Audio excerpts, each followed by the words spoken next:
मूळव्याधीचे आपण विविध आजार पाहत असतो. यामध्ये जास्त प्रमाणात पाहिलं तर वेदनादायी आजार म्हणजे ॲनलॅप्सिस. ॲनलॅप्सिस म्हणजे काय, तर शौचाच्या जागेवर येणारी एखादी गाठ.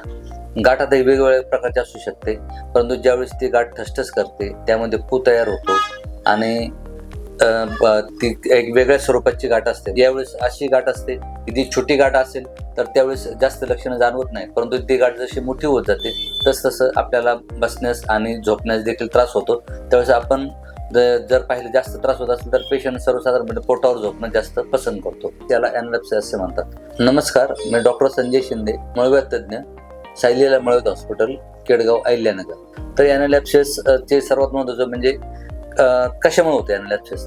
तर ॲनलॅप्सिस हे शौचाच्या जागेवर ज्यावेळेस काही ग्लँड्स असतात, जसे आपल्या तोंडामध्ये सलायव्हरी ग्लँड्स असतात, त्याचप्रमाणे शौचाच्या जागेमध्ये ॲनल ग्लँड असतात. तर ॲनल ग्लँड ज्यावेळेस इन्फेक्ट होतात, ते साधारण कशामुळे होतं, तर जे शौचाचे जे कण असतात त्यामुळे इन्फेक्शन होतं आणि त्यामुळे त्यामधून इन्फेक्शनमधून त्या ग्लँड्स क्लोज होतात आणि त्यामुळे ते इन्फेक्शन तयार होऊन त्यामधून पस तयार होतो आणि तो पस नंतर वाढत जाऊन ॲनलॅप्सिस तयार होतो.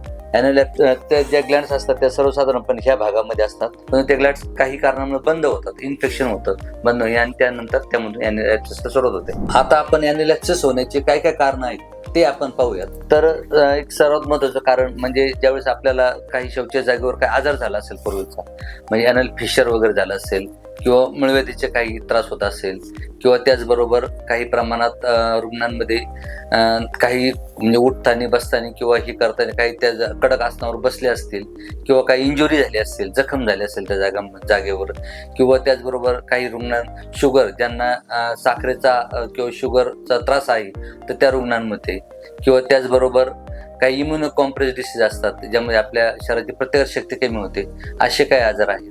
त्याचबरोबर IBS, जर आपण इरिटेबल बायबल सिंड्रोम किंवा क्रॉन्स डिसीज, तर या आजारांमध्ये देखील आपल्या आतड्याच्या त्या भागामध्ये जखमा झालेल्या असतात आणि त्यामुळे देखील त्या ग्लँड्समध्ये इन्फेक्शन होण्याची दाट शक्यता असते.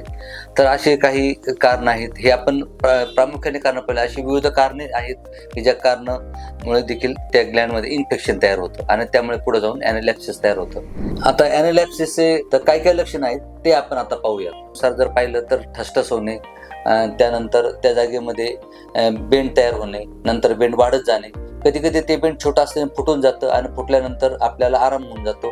काही गोळ्या औषधे मेडिकेशन घेतले तर त्यामध्ये आराम होऊन जातो आणि ते बेंड जास्त त्रास देत नाही. परंतु काही जर समजा ते इन्फेक्शन जर वाढत गेलं आतलं, तर आतमधलं जे पू पाणी आहे तर त्याचं प्रमाण वाढत जातं आणि त्याप्रमाणे जर पू वाढत गेला तर त्याप्रमाणे पेशंटला उठण्या बसण्यास त्रास होतो, थंडी, ताप वगैरे आदी लक्षणं जाणवतात आणि पूर्णपणे इन्फेक्शन म्हणजे आजार म्हणजे पेशंटला एकदम पूर्ण अशक्तपणा येतो. जेवणाचं पण पूर्ण नियंत्रण हे झालेलं असतं, जेवण पण पेशंट जेवणच जात नाही त्या इन्फेक्शनमुळं किंवा भीतीमुळं, तर त्यामुळे पेशंटला पोटही साफ होत नाही आणि या सर्व गोष्टीचा परिणाम म्हणून आजार आणखीनच वाढत जातो. तर ज्यावेळेस पू जास्त वाढत जातो तर त्यावेळेस मग आपण ज्यावेळेस डॉक्टरांकडे जातो तर त्या डॉक्टर मग तपासण्या वगैरे बाकीच्या तपासण्या, तर कोणत्या तपासण्या केल्या जातात त्याच्यामध्ये सर्वसाधारण रक्त इन्फेक्शन किती आहे ते पाहण्यासाठी रक्ताच्या ज्या तपासण्या असतात त्या केल्या जातात आणि त्याचबरोबर जर पाहिलं तर बाकीच्या काही डायग्नोस्टिक म्हणजे सोनोग्राफी म्हणा किंवा त्याचबरोबर काही CT स्कॅन सारख्या तपासण्या असतात किंवा MRI कधी कधी गरज जर आपल्याला जर आजाराच्या बाबतीत जर अजून जर काही शंका येत असेल तर MRI पण करावा लागतो. तर अशा विविध तपासण्या असतात आणि याचा उपचार जर म्हटलं तर याला उपचार जर असेल तर उपचार सर्वात महत्त्वाचं म्हणजे याला ॲब्सेस ड्रेन करावं लागतं. सर्वात महत्त्वाचं ते जागेतला पू वगैरे सगळा काढून घ्यावा लागतो आणि पू काढून घेतल्यानंतर जर आपल्याला जर आतमध्ये जर भगंदरासारखी जर सुरुवात झाली असेल पेशंटला तर भगंदर आहे असं समजून तो उपचार करावा लागतो. जर भगंदर तयार झालं नसेल तर ॲब्सेस ड्रेन करून आजार पूर्णपणे बरा होतो. आणि त्याचबरोबर पुढे जाऊन जर घरगुती उपचार जर म्हटलं तर त्या जागेवर सर्वसाधारणपणे आपण पाण्यात बसणे, कोमट पाण्यामध्ये बसणे की त्यामुळे ते तिथले जो पू वगैरे जो येत असतो त्यामधून तो पू त्या जागा स्वच्छ ठेवणे, कोमट पाण्यात बसल्याने ती जागाला चांगल्यापैकी आराम मिळतो, ती जागा स्वच्छ राहते आणि त्या डॉक्टरांच्या सल्ल्याने अँटीबायोटिक किंवा बाकीचे जखम कोरडी होण्यासाठी जे औषध असतात ते घेणं महत्त्वाचं असतं. तर यामध्ये सर्वात म्हणजे पोट साफ होणारे पण औषध घ्यावी लागतात की जेणेकरून इन्फेक्शन वारंवार किंवा पुन्हा जाऊन होऊ नये.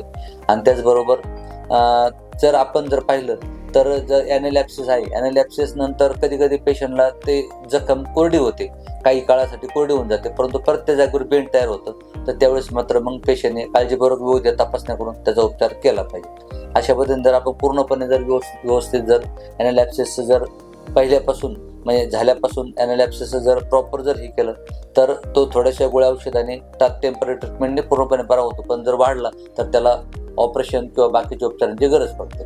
आमचा हा व्हिडिओ जर आवडला असेल तर आमच्या यूट्यूब चॅनलला सबस्क्राईब करा आणि आपल्या मित्रांना इतरांना पण शेअर करा.